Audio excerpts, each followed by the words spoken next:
we are taking another vital step to achieve justice for Jamal.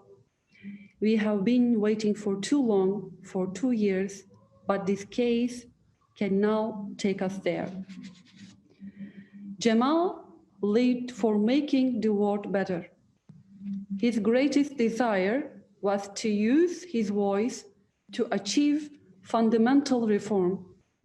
I want to bring in Leah Whitson, who's an American lawyer and the executive director of Democracy for the Arab World Now group. She joins us now live from New York. We really appreciate you being with us. Sarah, I want to ask, when you look at something like this and the fact that there haven't been real consequences to the kingdom over the death of Jamal Khashoggi, is this a largely symbolic gesture, or does this actually have the potential to lead to any real consequence here? Well, two things. One is I think that there's actually been a great deal of consequence for Saudi Arabia, for MBS personally, for the murder of Jamal Khashoggi. Dozens of countries around the world sanctioned the Saudi officials involved. Mohammed bin Salman himself has not dared set foot in Europe or the United States, knowing very well that this is exactly the kind of consequence he's going to face.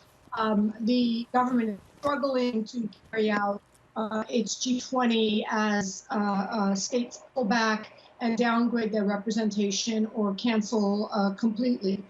So the damage to Saudi Arabia's reputation that Mohammed bin Salman has caused is tremendous. With this lawsuit, we are suing MBS and his 23 conspirators for the murder of Jamal as an additional element of accountability, as an additional element of justice, to receive compensation for their grievous, disgusting murder of our founder and our friend.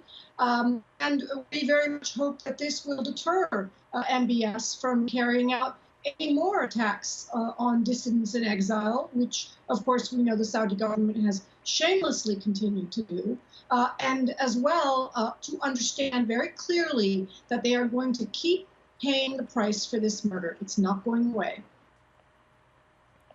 But you just said it yourself there. They shamelessly continue to carry out acts like this. We saw reduced sentences for those that were tried in connection with Khashoggi's death.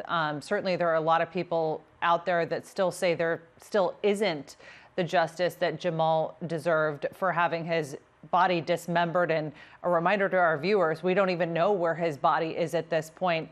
But I want to ask you, given the close relationship that the Trump administration has had with Mohammed bin Salman, with the Saudis, the deals that they've been making, do you think that this would be any different under a Biden administration? Because we are 2 weeks out from the general election at this point. Well, Vice President Biden has promised to change the relationship with Saudi Arabia.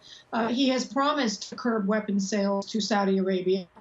He has committed to refusing to be the defender of MBS that President Trump has boasted about being. How far that will go, how extensive that will be, how real it'll be when push comes to shove on weapons sales remains to be seen.